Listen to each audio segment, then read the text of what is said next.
ស្នេហាធ្វើឲ្យឯការាល់ថ្ងៃបន្តលើនិស័យហើយអ្វីមិនមេត្តាអាចនៅត្រឹមជាមិត្តបាត់អស់សិទ្ធសងសារស្នេហាត្រូវចប់បើមិនទាន់ស្អប់ត្រឡប់មកវិញបានទេតើអាចអានគេម្នាក់ដែររងចាំអូនព្រោះគេមិនដែលធ្លាប់បងឲ្យស្នេហ៍នេះសូនតើអូនអាចធ្វើវិញទេ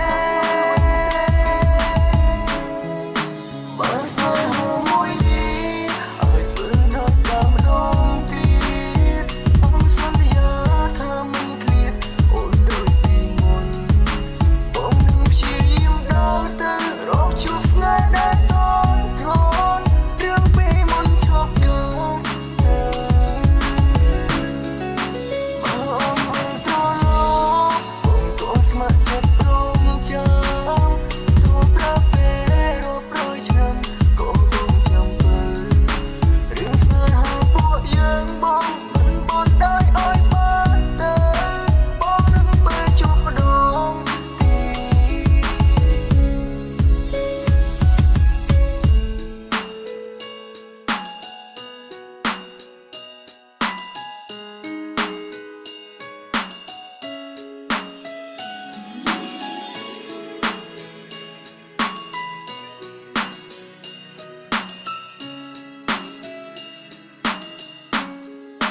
បើមិន